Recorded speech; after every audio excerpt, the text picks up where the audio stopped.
Well, that is a very good thing. You know, people, sociologists and politicians and others, sometimes we simply skirt around the issues.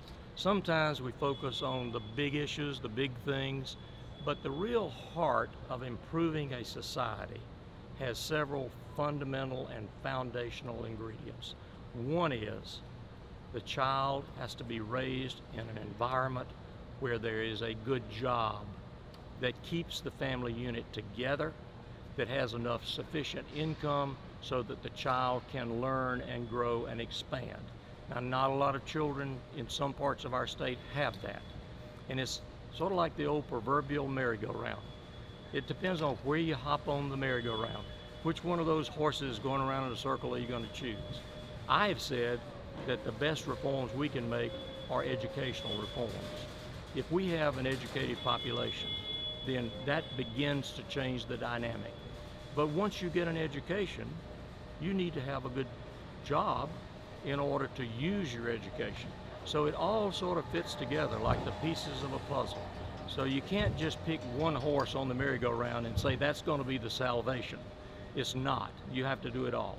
I was in a meeting with the President of the United States yesterday. The topic was criminal justice reform, at which they are undertaking now at the federal level.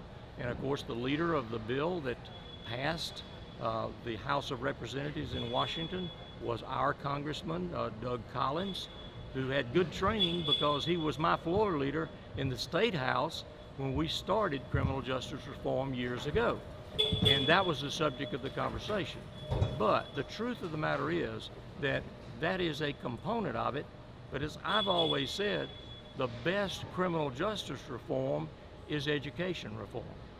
And why do I say that? We did a survey of our prison population. The most common characteristic was almost 70% of them dropped out of school. Well, when you drop out of school and don't have a basic high school diploma, your chance of getting a sustainable job is very low.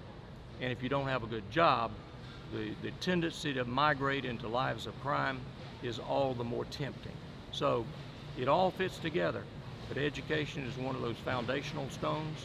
And I told the President yesterday, I said, if you're really serious about wanting to do something at the federal level, like we're doing at the state level, about reducing recidivism, because their focus is, what do we do with those in the prison system? Now, we started in the front end of trying to divert people away from the prison system with our accountability courts. Have been hugely successful. I got a statistic I shared with him yesterday. I haven't shared it with anybody else, so y'all the first ones. I asked for a survey of what is the recidivism rate for people who've gone through and graduated from one of our accountability courts. It's 2%. There has never been a recidivism rate that low of any program that I'm aware of.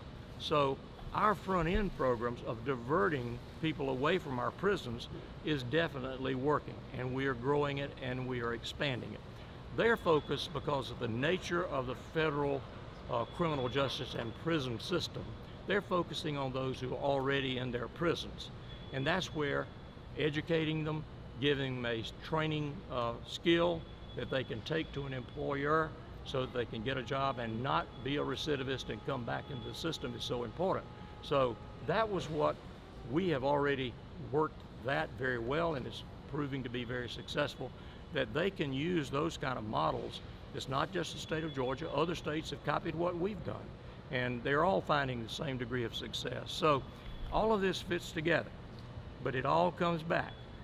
Whether you're looking as a child to get an education so you can get a good job and have a solid base for your family, whether it's somebody who's made the mistake and wound up in prison and don't have a high school diploma, don't have any marketable skills, acquiring those is the secret to staying out of the prison system in the future.